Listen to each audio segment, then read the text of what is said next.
All right, welcome back. This is Weekend Express, and today we are live from Elgeyo Marakwet Maria Soti Girls Educational Center. And because we're here now, I want us to bring our focus specifically to education. Within the first half hour, you got to hear from the girls, their favorite subjects, their not so favorite subject, what they want to be, and who that they look up to. They also had a chance to share with us their current values that they believe are important when it comes to leadership. Jane Rotich, who is the head teacher, is still here with me, as well as Cynthia Rituch, who is the head girl that they chose and voted in. Let me ask you, Cynthia, as a girl and of course as one who is a head teacher here, why do you think it's important girls should go to school? Okay, remember, educating a girl is like educating the whole community. We as girls, for the past years, we've been looked down due to we don't have strength or something of the sort. But I want to say that being a girl is a nice opportunity. I want to tell you that we have a lot of opportunities out there. First of all, for the men, remember our last year KCSE results, and the KCP, the ladies were leading, right? So this time round, it is going to be more. We want to see more ladies in offices, more ladies in banks, more ladies in pilot aviations, such careers, and surgeons. Remember, it is important to educate a lady since ladies are more responsible than men. Is that true? Do you guys agree? Yeah. Okay. Yeah, we are more responsible. That is true. Okay. So who wants to add to what Cynthia said? Why it's important that girls should go to school? I want to see a hand. Who has the mic? I want someone just as confident as Cynthia to tell me why it's important girls should go to school. Just raise your hand and I'll be able to see you. Oh, someone who is holding the mic. Stand up. What's your name? Natalie. Natalie. Hi, Natalie. I'm fine. Natalie, why do you think it's important that girls should go to school? Education is very powerful. Yeah. And an educated girl is very strong and powerful. And yes. Strong and powerful. Yes. All right. It gives you strength, it gives you a name, and it gives you something you can lean on, education. I love that, Natalie. Yes. Natalie, who's your best friend? Nadia. Nadia, where's Nadia? Where's Nadia? Stand Nadia. up. Nadia, stand up. Nadia, I want you to tell me why. Do you also agree with your best friend? Why you think? Tell me why education is important for girls. As the mic, yes, let's take it to Nadia. As the mic gets to Nadia, Miss Jane, why do you think the society needs to pay more attention when it comes to girls and education? Yeah, thank you. The society really has to look at the education of girls with a different lens. The reason is, I say one thing is that education is the greatest equalizer. Now, if girls and boys have to be equal in the job market, then education is key. Secondly, girls and ladies have a sense of paying more attention. Okay. They have a sense of detail. Okay. And I want to believe if girls are given quality education, just like we are giving in Maria Soti, they will be nurtured to be good leaders. And we shall have good leaders in this country. So education is key to girls who can actually change this country in terms of leadership. Okay. We have seen women who have transformed their homes. We have seen women who have transformed their institutions. And we have seen women who can actually provide quality leadership.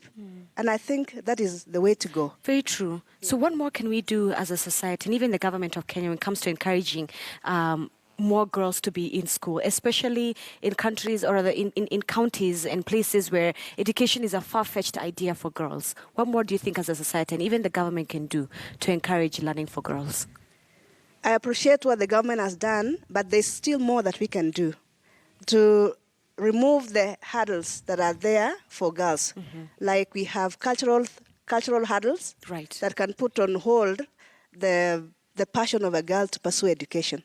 So the government should do more to ensure that there are those cultural barriers that would be removed completely from the way of girls. Because girls naturally are prone to very many other challenges other than boys. So if we add challenges that are cultural in nature, then we are inhibiting their passion to exploit their potential. All right. So I would accept that the government should do more. Okay. Yeah. Cynthia, what else? How else can we, if especially as society, how else can we encourage people to take girls to school and show them that girls going to school is important? Give girls more opportunity out here. As we face challenges of getting job opportunities, remember when someone goes, a lady and a man, we're going to get a man being employed, leaving a lady behind.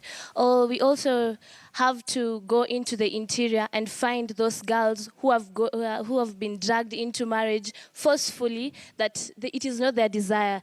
Everyone has a desire to be this successful person in life, but their dreams have been taken away. So I encourage that now that we have devolved governments, we should go in there and search for those ladies who their dreams have been shattered, to come out and face the world and see that this is where I want to be as a woman. This is what I want to do. Wow, I love that. And Jane, just paint for us an image of why, again, especially as a teacher and as the headmaster of here, why it's important that teachers as well as students have a healthy relationship one way. Because at the end of the day, that also affects how students and girls perform in education. Yes, it is really critical that the teacher and the student relate very well, because results, or when you are nurturing students, it takes two. Is the teacher who should guide and the student who should be guided. So the relationship, which should be mutual, should be very perfect, so that when the teacher is guiding, the child is taking in the guidance. So there should really be that very cordial relationship. Okay. So that the guidance and the nurturing actually takes place. What do you think about the new curriculum that has been rolled out under Cabinet Secretary Amina Mohammed? Are you confident in it as a teacher, as a person who is in this field?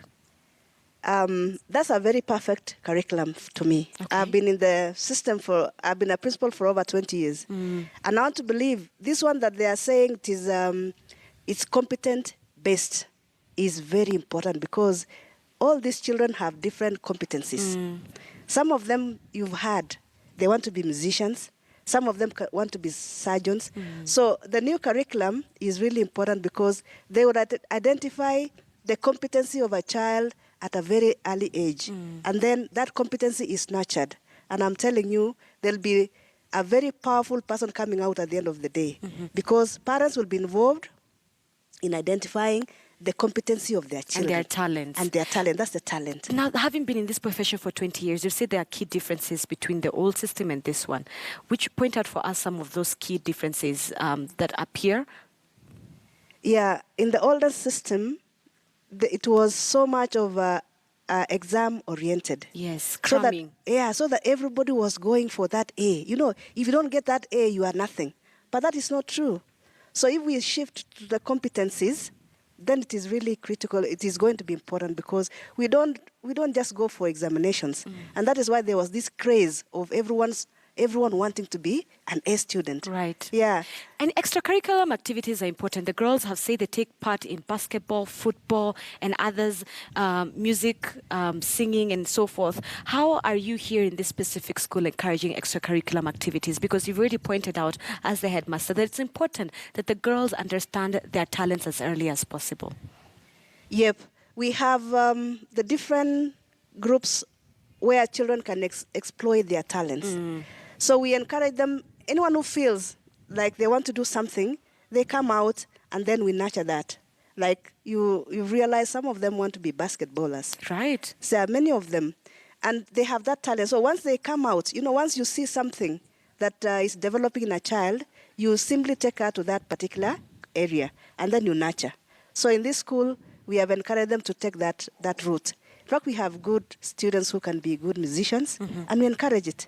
Yeah. Cynthia, how do you girls, or how do you think should be the right way to balance your books and extracurricular activities? In our timetable, we allocated time. definitely we have time for studying and another time also for other curriculum activities, co-curriculum activities.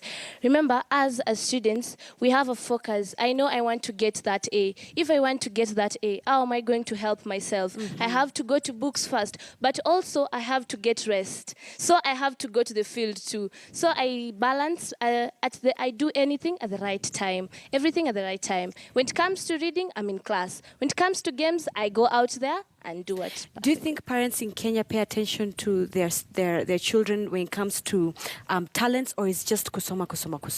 Not 100%. Remember, the previous generation, they were education-oriented. They had education-oriented minds. Remember, our parents, they are not in this new era of this new generation of having fun and technology. But I know the coming future generation, we're going to have more people doing a lot of things, music and everything. Since the new curriculum is supporting, if I had a chance, I would go back. You'd go back? Yes. You'd go back and do the new curriculum? The new curriculum. I'll continue. Yeah, so like our parents currently, I want to encourage you that give these students an opportunity. Not everyone can get that A. Not everyone is given that talent of reading. We have other talents, sports, singing, and everything. Our parents back at home, please, know what your daughter wants. Everyone has a talent. Just get in. Have that interaction with your daughter. Wow. All right, you've heard from that. So before we close off, I want to engage on the headmaster here. Do you agree with what she has said? And how can parents at home do that? How can they even cultivate a healthier relationship? I agree with what Cynthia said, 100%. You know, the parent is also critical in nurturing children, but I want to encourage parents, and I'm one of them, that we need to know our children and know their strengths. Then we develop their strengths. Some parents would like their children to be what they are. But what I'm encouraging them is let them know their children and know their strengths and build on their strengths. Okay. Yeah, otherwise, it is possible that we can easily ruin a student's career by wanting them to be like us. Right. Let the children be themselves.